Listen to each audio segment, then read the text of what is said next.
ဒီခေတ်မှာလူတွေပြောတဲ့သာပါလဲဆိုပါတဲ့ဂေါ်ဒဇင်နဲ့အရင်တော့ကအိမ်ရှိချန်စီယိုမှလေခြုံပေါက်လိုပါတို့တွေခေါ်တာကဒီဇင်ဘာပန်း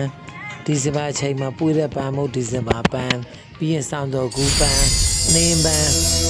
အဲ့ဒီခေတ်ဒီပန်းမှာခေါ်တဲ့အဲ့ဒီပန်းကိုတဲ့ဂေါ်ဒဇင်နဲ့ဂေါ်ဒဇင်ဆိုတော့လူတွေကဗာပြောကြလဲစင်နတ်ပန်းတဲ့ပန်းတို့ဘာတို့အရင်ကဘာနတ်ပန်းမို့လူပဲပန်တဲ့ဟာကြီးကြီးချစ်ချစ်နတ်ပန်ပါညာအဲ့မှာခြုံပုတ်လိုက်ရှိတယ်အိမ်မှာမရောင်ဘူးလယူဒီခေတ်မှာရောင်စားလို့ရတယ်အရင်တော့ကခြုံဖြစ်လို့ခောက်ပါခောက်လို့ရတစ်နှစ်ကြီးကြီးကျယ်ဆောင်းတော့ကူပန်းဒီစင်ပါပါနှင်းပန်းကိုပဲဗာလဲဂေါ်ဒစင်နဲ့ဘယ်သူနာမည်တတ်ပေးလိုက်လဲတော့မသိဘူးအဲ့နာမည်တတ်တဲ့တမိုင်းသူတည်တည်ရှိရင်ပြန်ပြောပါသိချင်တယ်ဒီဂေါ်ဒစင်ပန်းဘာကြောင့်ဖြစ်လာသလဲဆိုတာအရင်တော့ကဒဇင်ဆိုသမျိုးပဲအခုနောက်ပိုင်းကဒဇင်ကအမျိုးပေါင်း1000ပြည့်တော့မယ်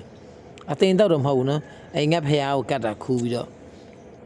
အဲ့ဒါအကုသိုလ်ယူနိုင်ယူမယူနိုင်တဲ့ရှေ့စကားကိုအကုသိုလ်ယူပုံတာပဲ ပုံတာပဲ